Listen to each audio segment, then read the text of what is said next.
तो दीपिका, आज की कहानी कौन सी? आज की कहानी का नाम है कहानी एक रात की। इंटरेस्टिंग।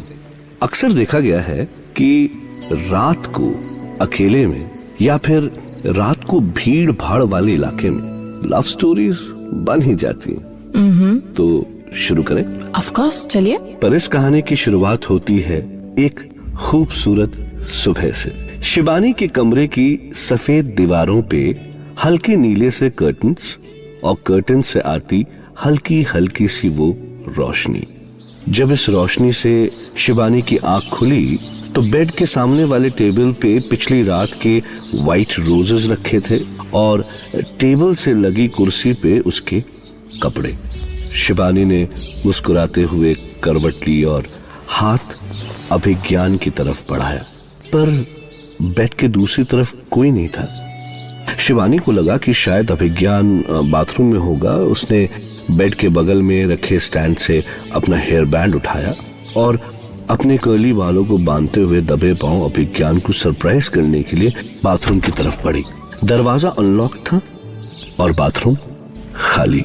शिबानी ने नजर घड़ी पे डाली तो सुबह के 8 बजे थे।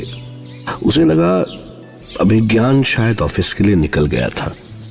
शिबानी ने कुर्सी पर पड़ी शर्ट पहनी और रूम के बाहर बालकनी में बैठ के अपनी डायरी में कुछ लिखने लगी। पिछले 24 घंटों में सिर्फ एक चीज ऐसी हुई थी जिसके बारे में लिखने का मन कर रहा है। Abhigyan. Yes, he happened to me. ये पहली बार नहीं है जब मैं किसी लड़के को क्लब में मिली, या कोई पहली बार मुझे घर छोड़ने आया, पर पहली बार कोई मेरे रूम तक आया है। ऐसा क्या है अभिज्ञान में, पता नहीं। आई होप मैं ज्यादा भोंदू नहीं लग रहा हूँ। आई थिंक शर्ट बाहर कर लेता हूँ और बाल थोड़े मेसी कर लेता हूँ, थोड़ा तो कम फॉर्मल लगूंगा। जब मैं क्लब के बाहर अपनी कार से उतरी तो सबसे पहले नजर सामने खड़े उस बंदे पे पड़ी जो क्लब में फॉर्मल शर्ट और पैंट पहन के आया था। शायद हमारी तरह वो भी ऑफिस से डायरेक्टली आया होगा। मैंने तो ऑफिस में चेंज कर लिया, पर शायद उसे वक्त या जगह नहीं मिली हो। और उसके बाल द मोस्ट हिलेरियस पार्ट, लग रहा था अभी अभी कोई तूफान आके चला गया हो उसके सिर पे से। Wow, who's that? इस हालत में तो वो मेरे से बात भी नहीं करने वाली यार, मेरी तरफ देख भी नहीं रही है। मुझे क्या पता था कि ये तूफान उसके सिर से गुजरकर सीधा मेरी लाइफ में आएगा। मैंने उस पर से नजर हटाई और चुपचाप अपने दोस्तों के साथ अंदर चली गई। पर मेरे तूफान को आना ही था।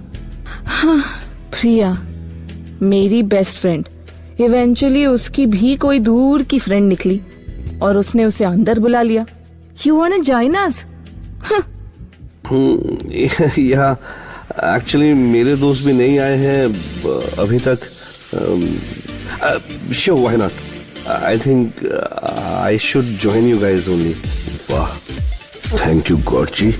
कभी कभी ना आप भी मन की बात झट से सुन लेते हो। Honestly, मैं भले ही शो ना करूं पर I was really happy। फिर क्या था, म्यूजिक लाउड होता गया और डांस करते करते हम एक दूसरे के एकदम सामने आ गए। Oh hi, here we meet again. Hi. DJ को भी क्या सूझा कि हिंदी म्यूजिक प्ले कर दिया। I swear I'm not going to this club again। और ये mister full on dance mood में था। वेल, डांसर तो कमाल का था। इतने दिनों बाद किसी के साथ डांस करके मजा आ रहा था। कुछ पल के लिए जैसे हम दोनों भूल ही गए थे कि हमारे साथ कुछ और लोग भी है। अब इतने लाउड म्यूजिक में कहाँ किसी को आवाज सुनाई देती है। Hi, I am Abhigyan and you? मैंने भी और पास जाके जवाब दिया। शिबानी। धीरे धीरे उसके हाथ मेरी कमर पे आ गए और फिर फास्ट म्यूजिक पर हमने स्लो डांस भी किया। एक्चुअली म्यूजिक, स्पेस, लोग, उस वक्त किसी का ख्याल नहीं आया। I just hugged him and closed my eyes and kept dancing. Ping. Yes, Priya madam को याद आ गया कि हमें घर भी जाना है। God, it was such a beautiful moment. और ये मिस्टर फॉर्मल शर्ट तो मुझे रोक भी नहीं रहा है। क्लब के बाहर पहुंच गई, अब तो रोक ले। कार पार्किंग से भी आ गई, अब तो रोक ले। कार के दरवाजे भी खुल गए, अब तो रोक ले। शिवानी, फाइनली। या टेल मी। क्या तुम इतनी हील्स में चल पाओगी? अगर हाँ तो can I walk you home? Heels, ouch. थोड़ा पेनफुल तो था, बट उसकी कंपनी के लिए I was ready to take the pain. ये 20 मिनट की वॉक मेरी अब तक की लाइफ का सबसे खूबसूरत 20 मिनट था। God, it was all so beautiful. और जब रोड साइड डॉग जोर जोर से हमारे ऊपर भौंकने लगे तो उसका मुझे हिम्मत देना। डरो मत, डरो मत, कुछ नहीं कहेंगे, तुम इस साइड से चलो, कुछ नहीं कहेंगे। मुझसे ज्यादा तो तुम्हारे हाथ कांप रहे। अरे ये ऊपर कहाँ चढ़ गए? ये क्या कर रहे हो तुम?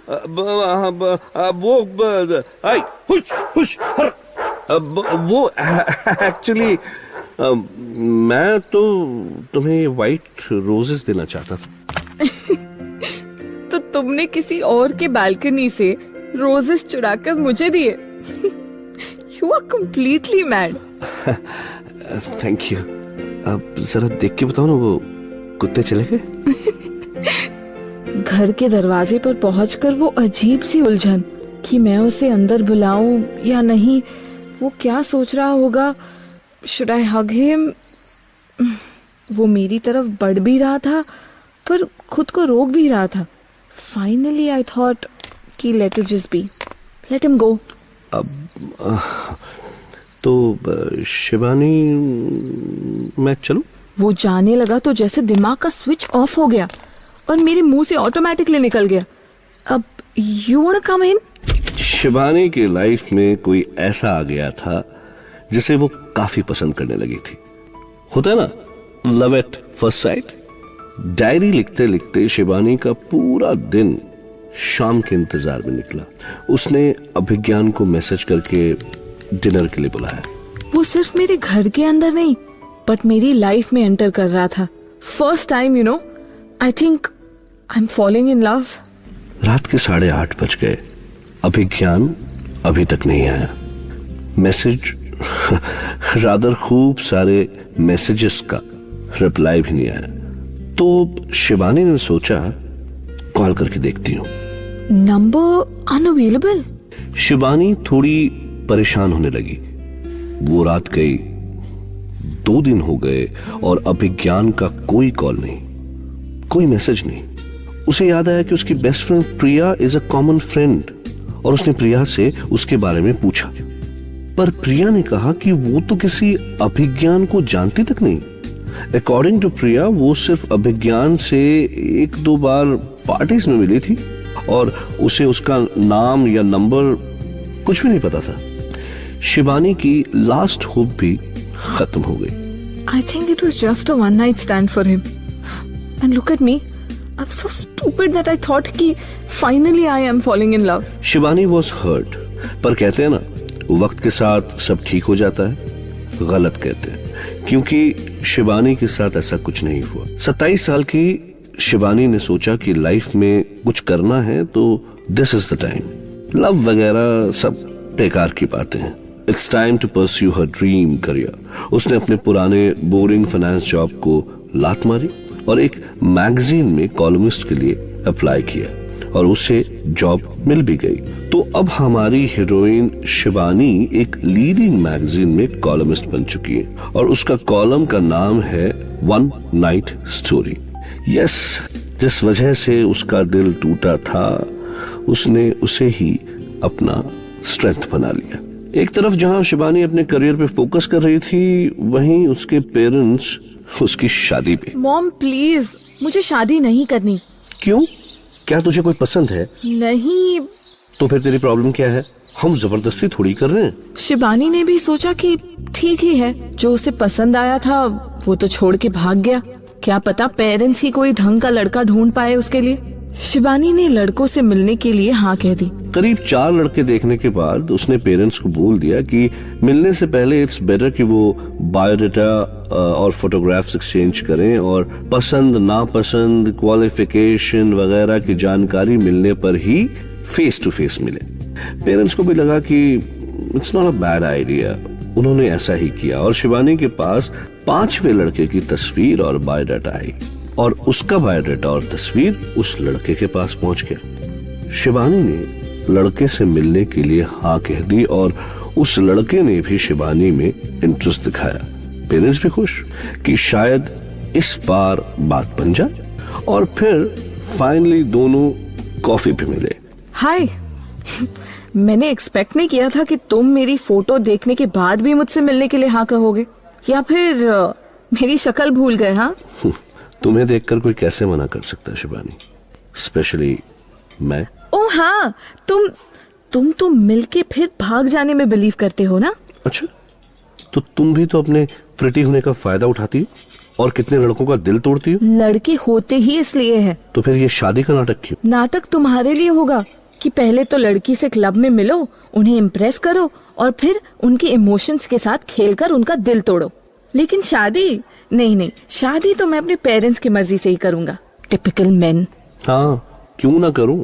आफ्टर ऑल आजकल की लड़कियां सिर्फ वन नाइट स्टैंड में जो बिलीव करती हैं। अच्छा, और तुम भी तो ऐसे हो ना। तो तुमने मिलने के लिए हाँ क्यों कहा? देखना चाहती थी कोई कितना बेशर्म हो सकता है। देख लिया, गुड बाय नाउ। बाय। जी हाँ, अब तक तो आप समझ ही गए होंगे कि ये लड़का अभिज्ञान ही था।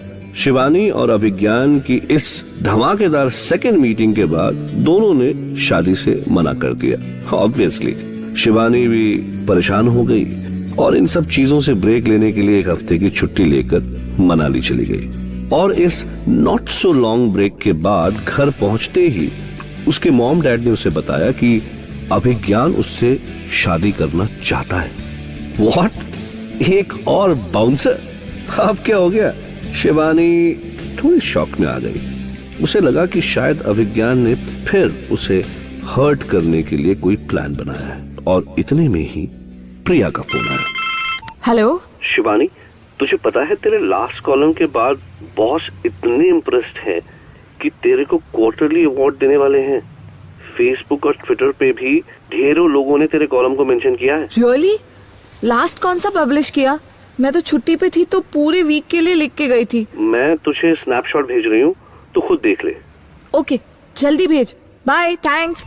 फोन रखते ही शिबानी के मोबाइल पे एक व्हाट्सएप मैसेज आया। ये तो मेरी डायरी का पेज है। The Abhigyan episode. How can they publish this man? It's my personal diary. Oh shit, I think Abhigyan ने ये पढ़ लिया और इसीलिए जस्ट बिकॉज मुझे उससे प्यार हो गया है तो मैं उसे माफ कर दूंगी। कभी नहीं। I must call him. Hello, how dare you? तुमने सोच भी कैसे लिया कि मैं तुमसे शादी करूंगी? क्योंकि तुम मुझसे प्यार करती हो। किसने कहा तुमसे? तुम्हारे कॉलम ने। हाँ, तो इसका मतलब ये नहीं कि मैंने तुम्हें माफ कर दिया। नाम अभिज्ञान और कारनामे रंजीत जैसे। मैंने क्या किया? क्या किया मतलब? छोड़ के तुम गए, वापस तुम नहीं आए, मेरा दिल तुमने दुखाया। Okay okay okay, let me explain now. Shall I? What? I am sorry. मुझे लगा कि तुम उन लड़कियों में से हो जो क्लब में लड़कों को मिलती है एंड व्हाट? You basket. मैंने दिल से तुम्हें पसंद किया और तुमने just because I called you home तुमने मुझे जज किया। I know. तुम्हारा कॉलम पढ़ने के बाद मुझे ये पता चला and I am really sorry for that. और अगर तुम्हें लगा भी कि मैं ऐसी हूँ तब भी तुम मेरे साथ आ गए। इसका मतलब कि तुम ऐसे हो ना?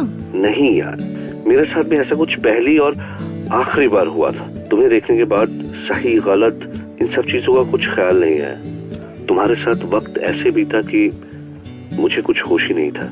सुबह उठा तो मुझे लगा कि शायद सिर्फ मैं ही ऐसा फील कर रहा हूँ, इसीलिए मैं उठकर चला गया। और इसीलिए तुमने मुझे तुम्हारा नंबर भी गलत दिया। I hate you. No you don't. Shibani और Abhigyan, they were not in love, but they were falling in love. उनके प्यार की तो बस ये शुरुआत ही थी। इन गलत फहमियों को दूर करके दोनों ने एक दूसरे को एक और मौका देने का सोचा और शादी के लिए हाँ कर दी। बट अगर शादी के बाद भी तुम भाग गए तो क्या होगा? अब तो तुम्हारे पास सही फोन नंबर है, फोन करके वापस बुला लेना। अच्छा बच्चू, but how can I trust you? मत करो ट्रस्ट, रिस्क ले लो। ये मेरी लाइफ का सवाल है। रिस्क फेल हो गया तो क्या पता फिर किसी क्लब के बाहर कोई फॉर्मल शर्ट और बिखरे बालों वाला मिल जाए तुम्हें। Oh, you're so hopeless.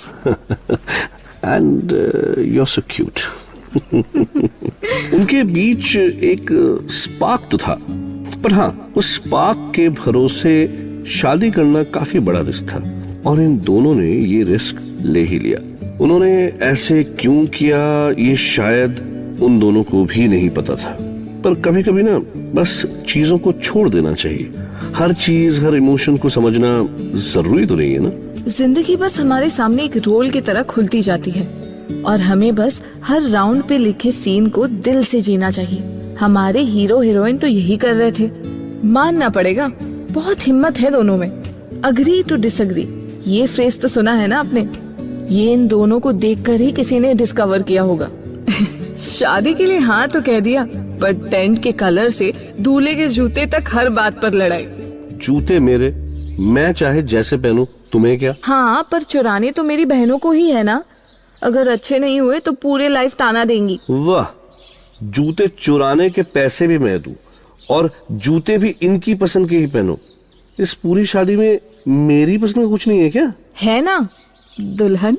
उफ, अब इस पसंद के सामने तो कमजोर हो जाता हूँ ना मैं। लेकिन तुम्हारा लहंगा ना मेरी पसंद का होगा। अरे ऐसे कैसे? एक बार ही तो शादी होती है।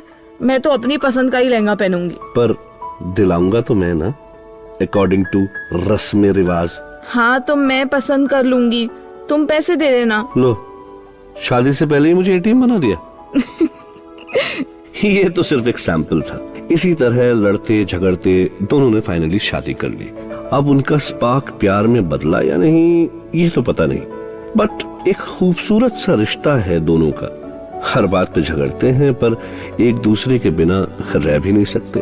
दोनों की शादी को 5 साल हो गए, फिर भी दोनों ने एक दूसरे को आज तक आई लव यू नहीं बोला। In fact according to them they don't love each other.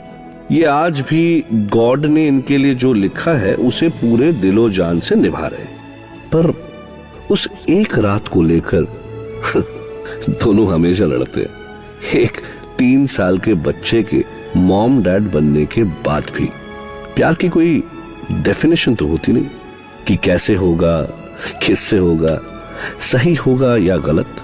ये कस्टम फिट है, सबका नाप अलग और इसके लिए सबकी कहानी भी अलग। तो